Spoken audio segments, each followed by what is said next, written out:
I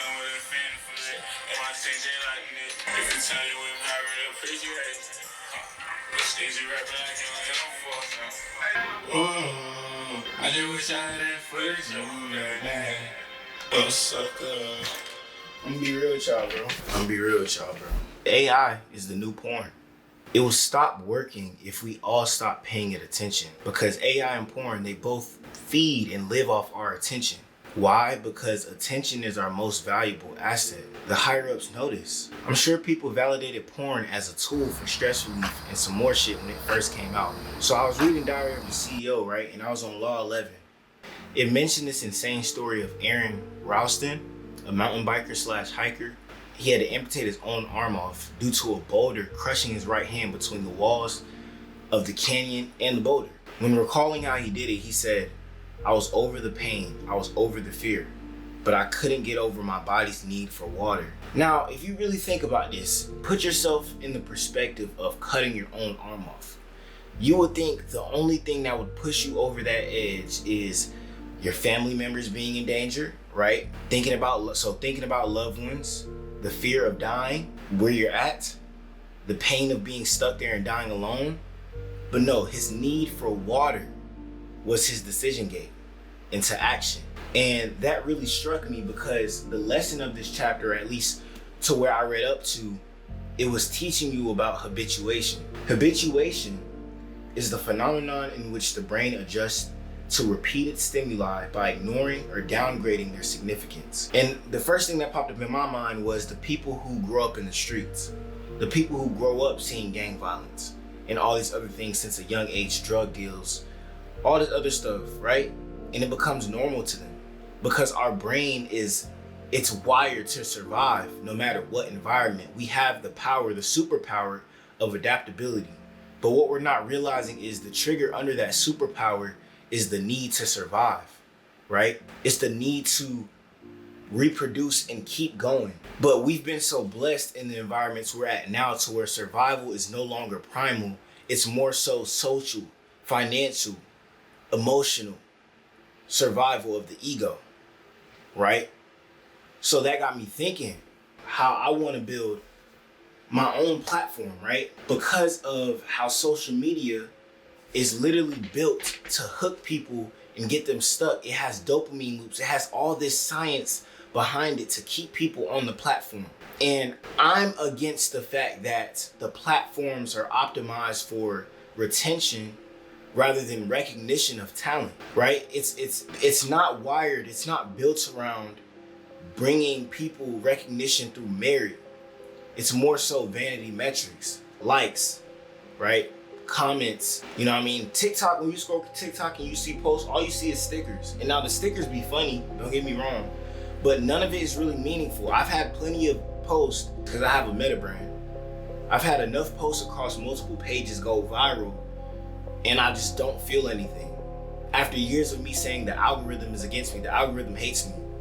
And I'm kind of glad that it was, because going viral on things that I didn't really have to try on, it's not really, don't get me wrong. The things that I did appreciate about going viral was I was recognized by the people I pay attention to the most.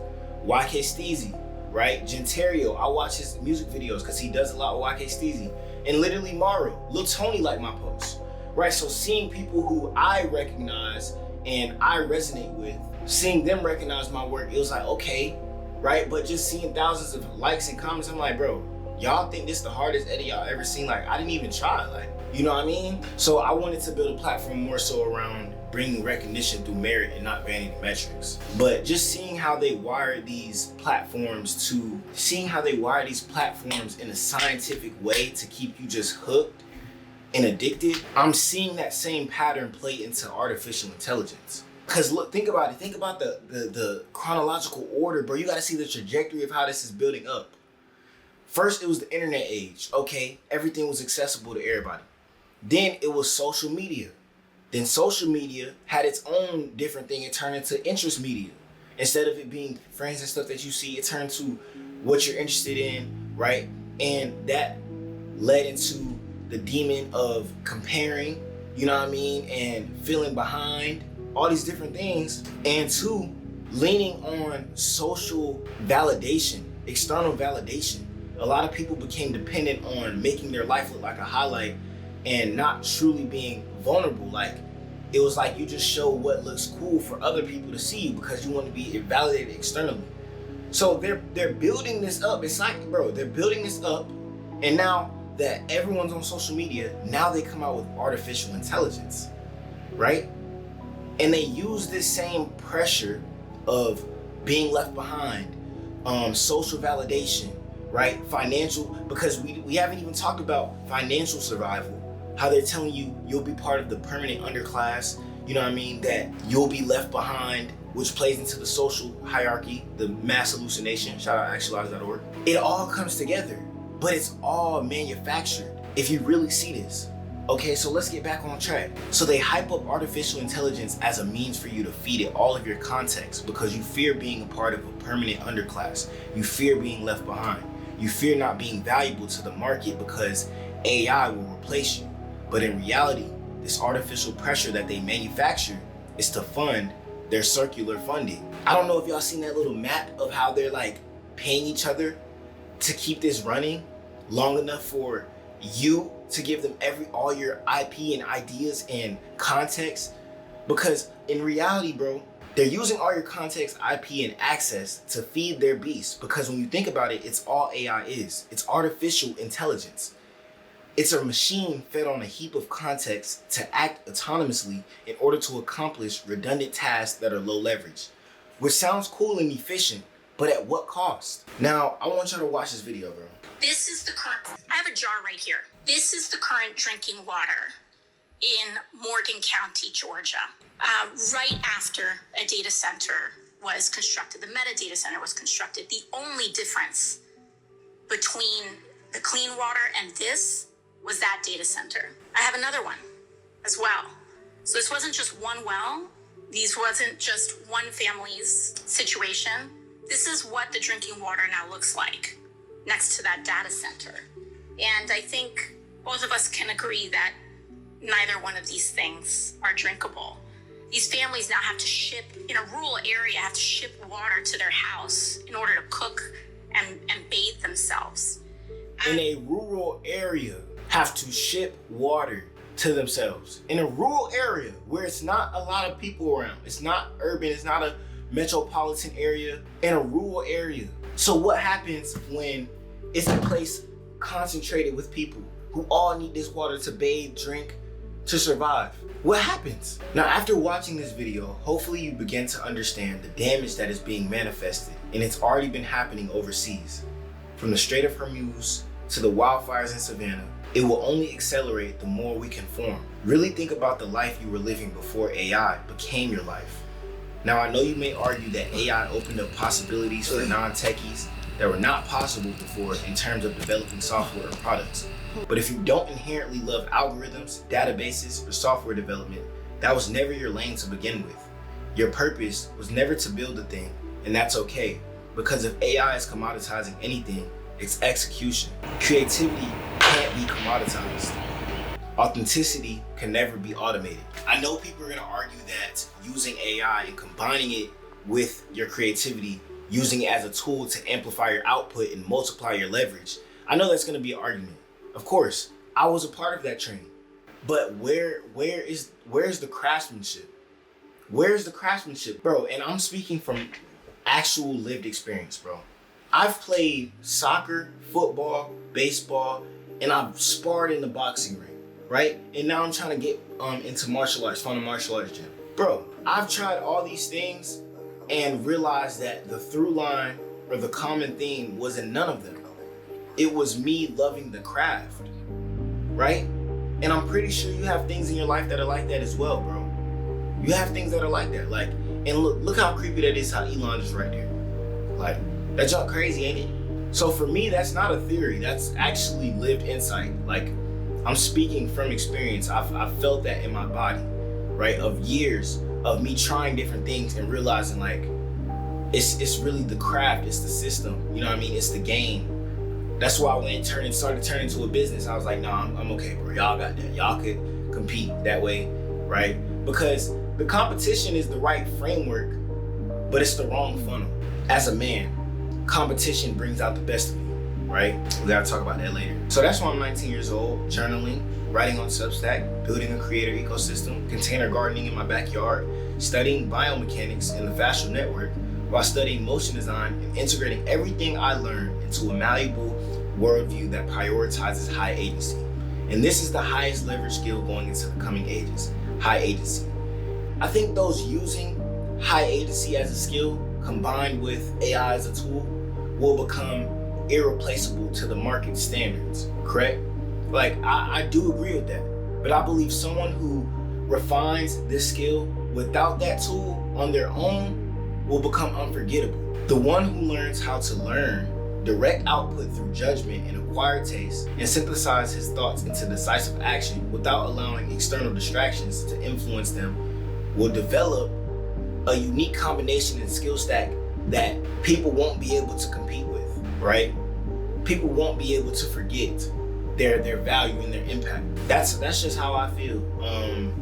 And I believe that we're sacrificing convenience for craftsmanship. We're sacrificing authenticity for automation. And I feel like we're taking life for granted because we're allowing people to pressure us into believing in a system that they're building, giving it everything that we have to sacrifice basic needs, bro. Like, just simply put like that, like, bro, this man cut off his arm because of his need for water. I don't know if you understand what a true famine looks like and what it feels like. And there's people experiencing this around the world, bro. And it's because you want to get rich off of artificial intelligence because you see the opportunity in the window closing, which is a fabricated clock, right? Because you're playing by their game. Yeah. Hold on, y'all. And I forgot kind of where I was because I just had to go downstairs. But you guys, if you agree with anything I'm saying, because we can agree to disagree or whatever, right? But we cannot displace or forget about the facts of the water quality. And we can all agree that we all need water and that it's an essential need. And I'm telling you that eventually if we keep playing by their rules, they're gonna place, and they already said this, I'll try to find the video, place economic value on water, on sunlight, on basic needs. So if we conform to this, I know it seems so cool right now, you can build whatever you want, but bro, I'm trying to tell you, bro, you don't need, like, there's people in the world that spent their life going to college to learn computer science and programming. Like, and I know you probably don't want to pay nobody for that, right? Because, you know what I mean, you want to do everything yourself, you want to be the first one-man billionaire company, right? That what's his name? Sam Altman was talking about, which he probably was talking, but all I'm saying is, bro, we have to lean on each other. They can't break up a community, bro. Like, do you feel what I'm trying to say? Like, they can't automate that. They can't place tokens on that. Like, I know you think it's cool to build anything with AI and that the possibilities are endless. But do you think it's cool that you can try and build whatever you want, but they tell you, they put you on timeout whenever they want to, you gotta use this limit here. And if you want more, you have to pay more. Do you not see like how, like, it's literally what they're doing, what they've been doing for years with fruits and vegetables and everything. Like, they took everything away from us and then gave it back to us with a price tag on it. Why would you do that with your creativity and your intellectual property? Knowing that that's basically like the last piece of value that you can give, bro. Why would you do that? It don't make no sense. And then you're gonna sacrifice that, Even if you did become a millionaire and stuff, like, you're sacrificing water, bro. Like, and then you not understand the deeper, like, if you really think, bro, water holds memory. So why do you think they would, out of every, they killed somebody who made a car that could run off water, but now they using it to, hey man, I just want y'all to know, bro, like, fuck my phone. I don't care about my phone, man. I just feel like we should come together and build a creative collective, bro. Lean on each other for our talents and gifts, bro. It's just like porn. Porn only keeps going because people keep watching it. But if you stop watching this shit, imagine we all stop watching this shit, how they gonna get paid?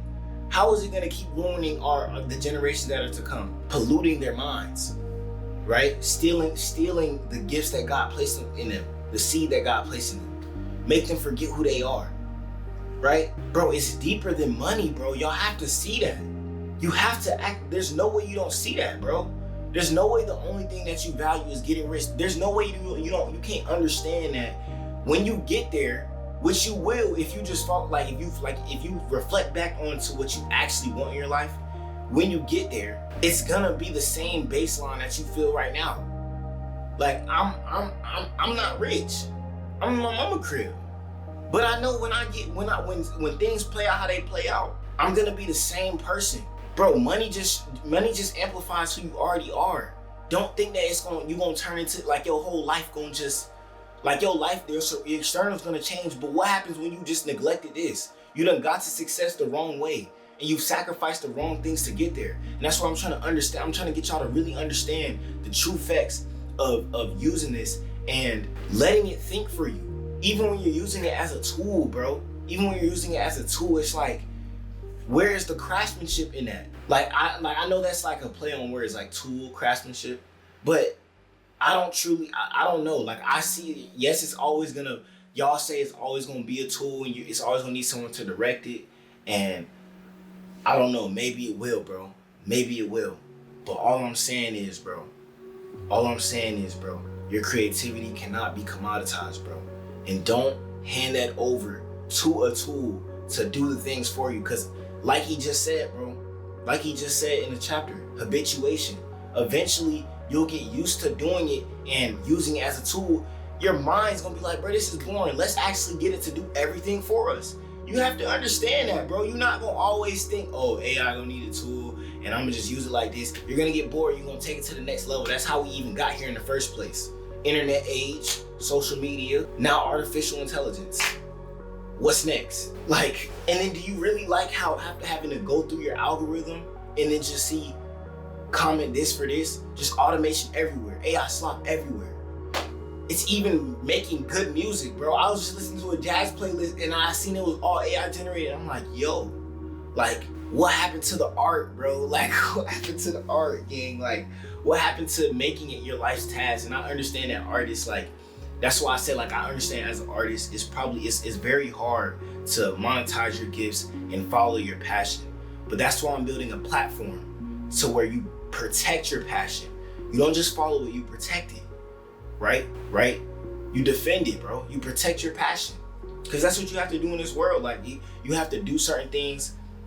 And I know for some of y'all are gonna hear this and just keep using AI. For some of y'all, AI is gonna be that way, bro. But for you, the person that knows you have a true gift for storytelling, for writing, whatever it may be, bro, bet on that. Because everyone has the same access to AI models, but nobody has the seed that God planted inside of you, bro. Don't let them steal that from you. You feel me? Like, don't let them steal that from you, bro. And I'm telling you, it'll give, like, having a community of like-minded individuals who do the same craft as you or the same creative expression, but they may see things a little differently and they operate in different ways. Them giving you feedback and you guys bouncing off each other and then delving into each other's networks and connecting people, like finding out who can help you achieve this dream, that's much more meaningful and fulfilling than just outsourcing your agency to a robot, my nigga. Like, what? Like, you feel me? And I know, like, right now, it may just be up to me to lead y'all that way, right? Because I have to live my life according to that, and I will. Starting today, starting now, you will. Starting now, you will. You will start living like that. You won't outsource your agency no more. I'm telling you. I don't care. I'm not following no trend, gang. Like, because eventually you become dependent. I'm telling you. Every man is a slave to something. Everybody becomes dependent on something. To be creative, you're dependent on a source, right? You have to become dependent. So whatever you using the most of and you're giving the most of your attention to, you're gonna become dependent on it. That's how we're wired. Why do y'all not understand that? And that's really scary because they understand it and they using it against you. So why not flip the script? Because it's only 1% of them. And if we come together, we pull the rug from under them, it's cooked. This is the second renaissance, bro. This is the second renaissance. And we're not gonna make it AI slop. I'm telling you, we're not. We're not. We need to bring 2016 back, bro. And that's my mission, bro. That's my mission, to bring 2016 back. And I'm telling y'all folks, bro. I'm done repeating myself, nigga. And bro, yeah, hole in the shirt.